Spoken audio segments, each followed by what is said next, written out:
जयशंकर प्रसाद की यह कविता देश प्रेम की कविता है, राष्ट्रीय जागरण की कविता है, सांस्कृतिक उत्थान की कविता है और जातीय गौरव की कविता है और इसे प्रयाण गीत की श्रेणी में रखा गया।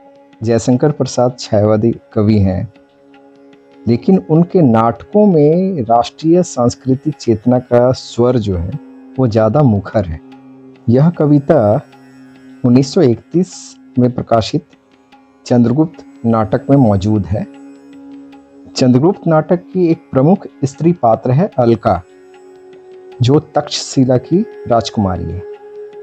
सिकंदर ने भारत पर आक्रमण किया है और लामबंदी चल रही है। संशय और निराशा की स्थिति में अलका इस गीत के माध्यम से देश प्रेम की भावना जगाना चाहती है। चंद्रगुप्त नाटक में कुल 4 अंक हैं और 44 दृश्य हैं। प्रस्तुत कविता चौथे अंक के छठे दृश्य में। तो अब करते हैं इसकी सरल संक्षिप्त व्याख्या और नीचे दिया गया है शब्दार्थ।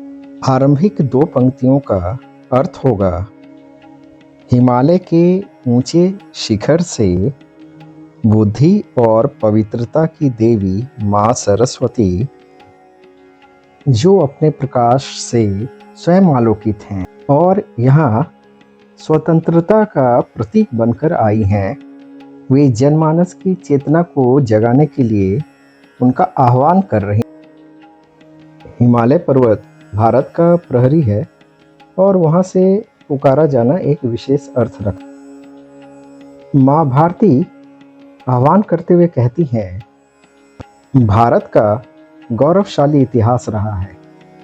तुम अमर वीरों की संतान हो। तुम स्वभावतः दृढ़ निश्चयी हो। तुम्हें अपने इतिहास का मान रखना है। तुम्हें अपने पूर्वजों का मान रखना है।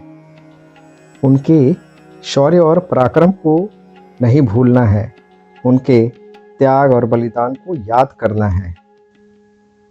कर्तव्य के इस श्रेष्ठ और पवित्र मार्ग पर तुम्हें आगे ही बढ़ते रहना है।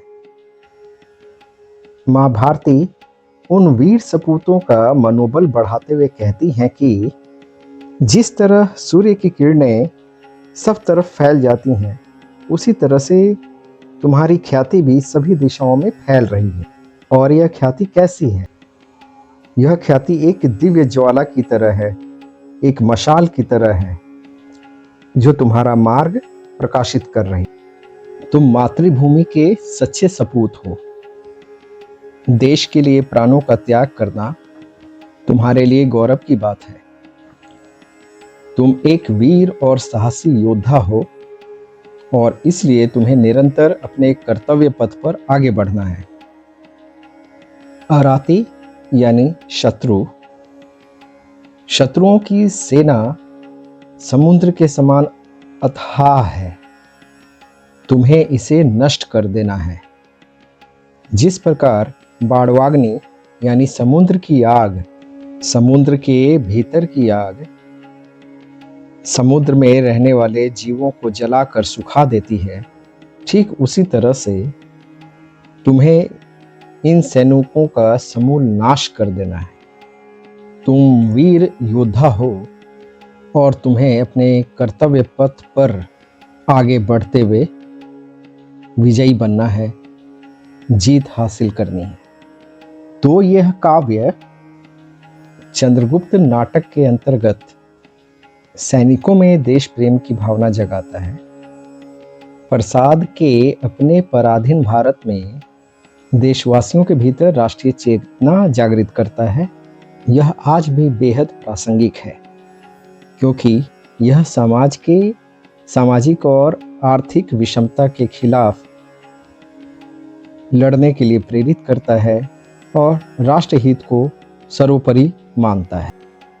भारतीय नवजागरण की इस प्रतिनिधि कविता में थोड़ी सी चर्चा अब शिल्प पर भी कर लीजिए। जयशंकर प्रसाद छायावादी कवि हैं और छायावाद की कविताओं में तत्सम शब्दावली का प्रयोग बहुत मिलता है। कविता की भाषा ओज गुण से युक्त है। वीर रस की कविताओं के लिए यह गुण आवश्यक है। प्रशस्त पुण्य पंथ में अनुप्रास अलंकार है, उपमा अलंकार है, विकीर्ण दिव्य दाहसी और सुवाड़वाग्नि से जलो। अराती सैन्य सिंधु में रूपक अलंकार है। इसकी भाषा चित्रात्मक है और इसमें संगीतात्मकता के गुण मौजूद हैं। कविता को अगर संगीत में ढाल दिया जाए तो उसे याद रखना आसान हो। तो आइए इस कविता को अगले 1.5 मिनट में गाकर याद करने का प्रयास करते हैं। हिमाद्रि तुंग श्रृंग से प्रबुद्ध शुद्ध भारती, स्वयं प्रभा समुज्ज्वला स्वतंत्रता पुकारती।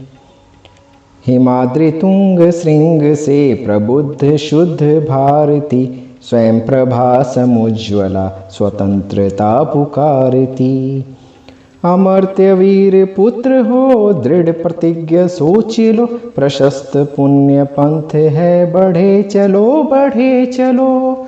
बढ़े चलो बढ़े चलो, हिमाद्रि तुंग श्रृंग से प्रबुद्ध शुद्ध भारती, स्वयं प्रभा समुज्ज्वला स्वतंत्रता पुकारती।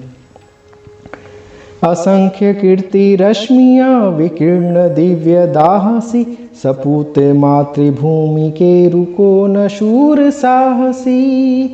रुको न शूर साहसी, हिमाद्रि तुंग श्रृंग से प्रबुद्ध शुद्ध भारती, स्वयं प्रभा समुज्ज्वला स्वतंत्रता पुकारती। अराती सैन्य सिंधु में सुवाड़वाग्नि से जलो, प्रवीर हो जयी बनो बढ़े चलो बढ़े चलो।